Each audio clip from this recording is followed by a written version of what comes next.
Okay, all you YouTubers, I had a friend of mine who was interested in something called a wet palette. I went on to YouTube, of course, and dredged it up at Tabletop Minions. Adam Smasher had a excellent wet palette idea.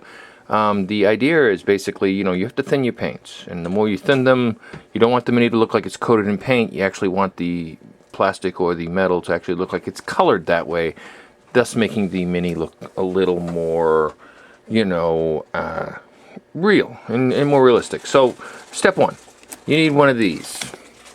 This is it. This is a little sandwich container. It literally, I got it at the grocery store, just like Mr. Smasher said, and it, looks something like that. And I mean, we all know how this works. You take, sandwich to work in it. Then you get a paper towel. Very simple, very easy. You stick the paper towel in there, just like that. Just like that. Okay? This is your absorbent material. Your paper towel is what's going to provide the moisture to keep your paints nice and moist.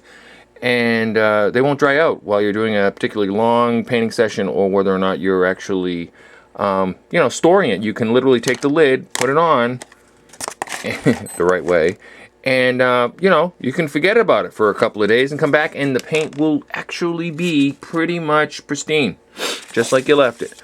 But the most important ingredient to all this is something called parchment paper. Also something you can get at the grocery store. This is about $4 for a box here in the United States.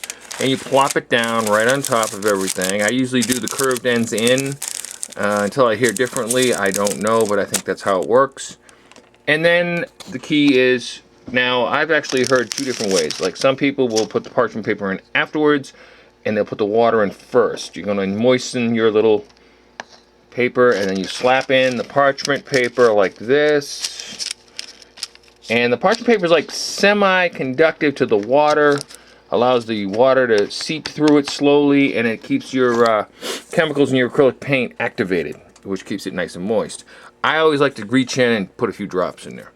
That way, when you put the paint in, you've got something you can actually grab, a drop here and a drop there, and you can thin your paints, and it makes a huge difference. Then, so that's basically the wet palette in its, basic form.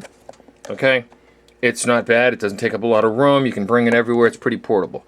I found a way to make it even more portable by using this. This is a container I got from one of the mini companies or something, or I think it might have been a terrain company. And it was basically just a small, round plastic container. I took a sponge, like this, cut it to fit, and you do the same thing. You wet it, get it wet enough, and then you put a piece of, in this case, circular parchment paper in there. And now you have a small mini wet palette, which is, kind of cool, except this one doesn't want to play. And then it's got a lid, except for this one just doesn't want to play. Let's flip it over and see what happens, shall we? And it doesn't want to be nice to me. There we go. And it just sits there, and you got a lid for it. And you just paint out of that. You put your paint in there, you mix it around, sometimes mix your colors, do whatever you got to do. But it's a much cleaner look, and it's smaller, than the other one. I mean, you see the both of them. I mean, this is the difference in size. But if you're going to paint for like a paint night at your local club, or you just don't, you want to go to your buddy's house and just do a few, few colors, you're all set. So, that's the wet palette. Until we meet again, this is Sleepy Hollow Restored Mighty Mike Johns. I will be talking to you in the future. Peace out.